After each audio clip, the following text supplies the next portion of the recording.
సరే, కమల్ హాసన్కి సుప్రీంకోర్టులో ఊరట. ఇదొక ప్రధానమైన తీర్పు అండి. కమల్ అంటే ఆ సినిమా అంతగా ఒక మేరకు 50 కోట్లు 60 కోట్లు వచ్చినట్టున్నాయి. మరి $100 మిలియన్ అది దానికి వెళ్ళలేదు, వెళ్తుందేమో. ఓటీటీలు అన్నీ చాలా లెక్కలు ఉంటాయి కదా. అది అలా ఉంచి కన్నడ భాష మీద వ్యాఖ్యలు చేశాడు కాబట్టి ఆయన సినిమాను మేము విడుదల చేయనివ్వము. ఆయన వ్యాఖ్యలను కూడా ఏం చేయలేదు, కన్నడం తమిళం రెండు ఒకటే అనే మాట ఆయన అన్నాడు. దాని నుంచి ఇది వచ్చిందని కర్ణాటక హైకోర్టు ఏం చెప్పింది, మీరు క్షమాపణలు చెప్పాలి. సెలబ్రిటీలు ఏది పడితే అది మాట్లాడతారా? మీరు చరిత్రకారులా? మీరు భాషావేత్తలా?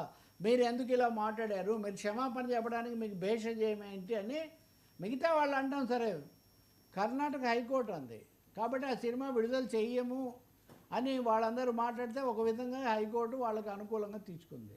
కమల్ హాసన్ ఏమన్నాడు, నేను ప్రేమిస్తున్నాను, నేను కన్నడను ఎంతో ప్రేమిస్తున్నాను, ప్రేమించే వాళ్ళకి క్షమాపణలు చెప్పడం ఏంటి అని కమల్ హాసన్ అన్నాడు. దాని మీద ఆ సినిమా విడుదల కాలేదు. తెలుగులో అయింది, కొన్ని భాషల్లో అయింది, తమిళ్లో బాగానే ఆడింది, తెలుగులో అట్లా ఆడలేదు పెద్దగా.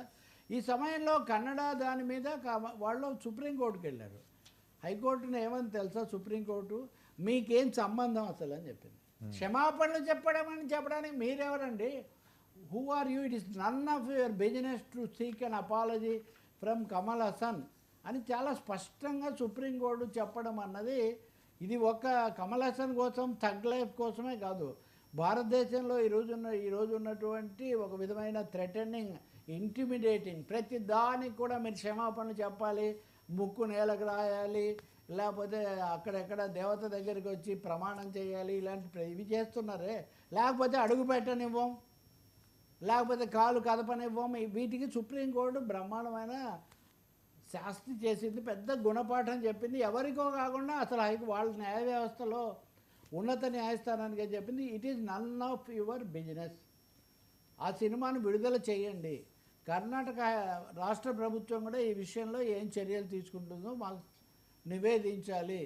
భాష ఆధారంగా ఇటువంటి ఉద్రేకాలు పెంచకూడదు అని చెప్పింది. ఈ తీర్పు, సుప్రీం తీర్పు వ్యాఖ్యలు పూర్తిగా స్వాగతించదగినవి. భాషల మధ్య, మతాల మధ్య, కులాల మధ్య, ప్రాంతాల మధ్య సుహృద్భావము, సమైక్యత పెంచుకోవాలి. కానీ ఏదో ఒకదాన్ని ఆధారం చేసుకొని అలా కడవడు పాలలో విషబిందువులాగా ఈ విశాల భారత అమృత భాండంలో చేసుకోవటం మంచిది కాదు. అందుకని దాన్ని మనం స్వాగతించాలి. ఖచ్చితంగా ఇది కమల్ హాసన్ దృఢంగా నిలబడినందువల్ల కలిగిన ఒక విజయంగా కూడా మనం భావించాలి. సార్, రాజాసింగ్ వర్సెస్ కిషన్ రెడ్డి, తెలంగాణ బీజేపీలో అంతర్గత యుద్ధం ఏమన్నా జరుగుతుందా?